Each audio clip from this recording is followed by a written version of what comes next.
explain what the running back groove is like when you're getting consistent carries and how things will start to pop eventually?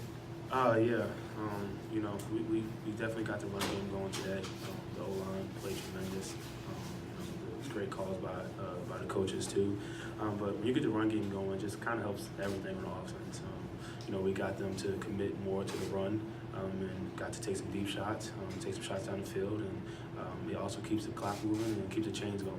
For you personally, when you're getting consistent carries, what does that do for you when you're seeing the defense and starting to fill them out before you pop that big run eventually? Yeah, it definitely helps.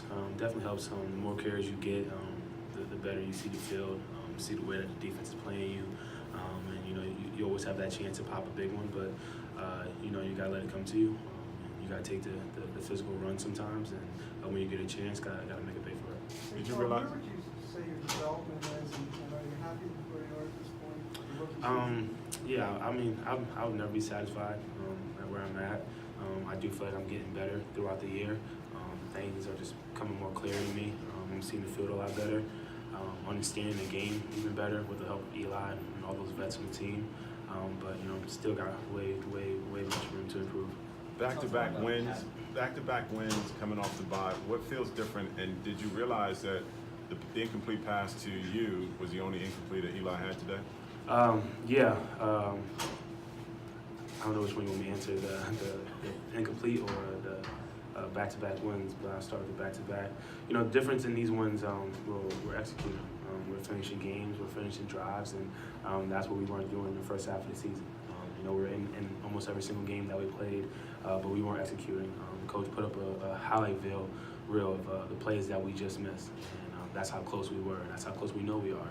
And these last two games, we're able to do the opposite of that, and yeah, I definitely owe Eli something because he would have had a perfect day, and I've caught that ball multiple times in practice. I work on that catch every day, every time we play and warm up for a game, and I was not up to my standards there, so I definitely owe him something. Saquon, you talk about margins and execution. How thin are they in terms of executing? You said first half of the season, you guys were missing a little bit, but now you're hitting on these plays. So what is it you guys have done, changed differently, or what you've worked on specifically to make that happen now? I think the biggest thing was addressing the situation, realizing that we're this close, and we've been practicing a lot better also too. And at the end of the day, it's just making the plays. That's the biggest difference in my mindset. First is like that drop. Obviously, it didn't come back to haunt us, but plays like that, you got to execute in that situation. And we've been doing that throughout these past two games, from Odell to Shep to Evan, the O-line, Eli, all those guys have been stepping up big. Saquon, you've been talking a lot about looking to improve your pass protection. How do you feel you did in that category today? I really didn't have to pass protect that much today. I think I only had like one really time where it was kind of like I kind of had to come over there and help. But this, like I said, every part of my game has room to improve. I'm passionate about this game. I want to be a great player, and I got to continue working. Saquon, this team is still 4 games below 500. You're 11, but you're in a division where the first place team only has 6 wins. Is there a sense of hope in the locker room right now? The way I view that is obviously it's always going to be a sense of hope. Until there's no chance of us going to where we want to go, we always want to believe, but we can't look too far into the future. We can't worry about those other teams in our conference, in our divisions doing. One thing we got to focus is ourselves. That's coming to practice every single day, getting better every single day, take it one day, one rep at a time, and one game at a time. Saquon has been facing a lot of heat for his play. Is your team doing enough right now in your mind to win each of those games that you're talking about going forward? Yeah, I think we still left a lot on the table today. My plays to be specific, but I think at the end of the day, no matter how you win, it matters if you win, and we've been able to get that done those last 2 games, and we've been making plays.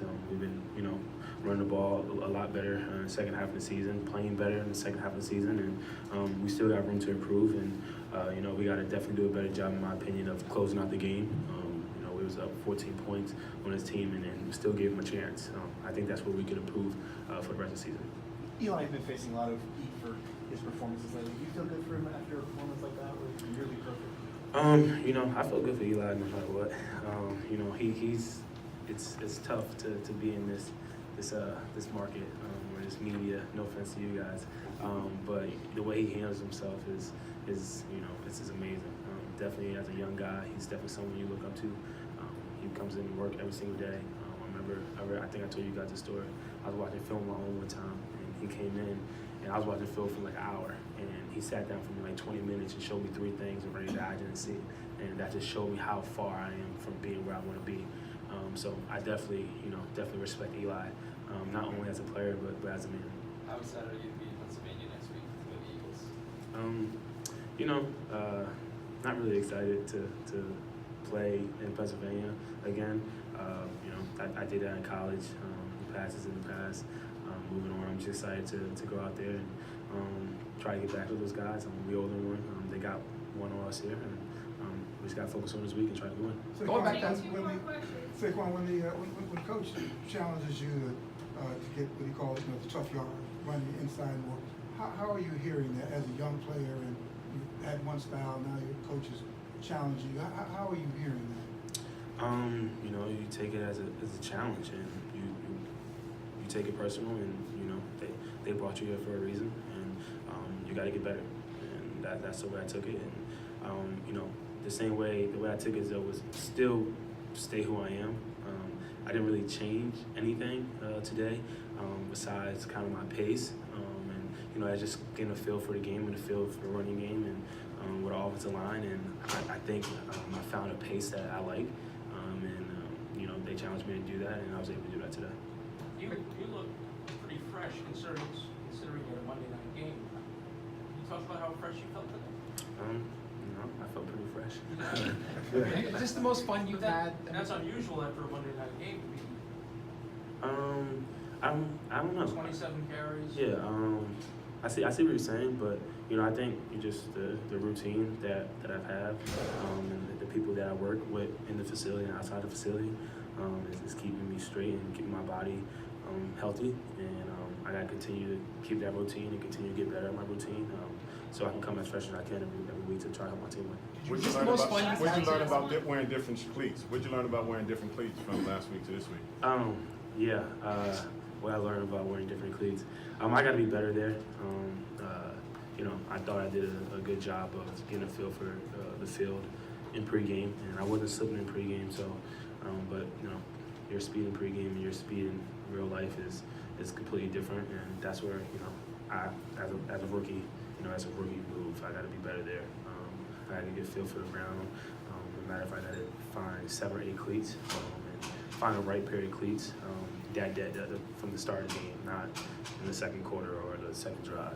But you know, something you live and you learn from it, and I gotta get better there. Why were you hurdling an imaginary defender there on the sideline?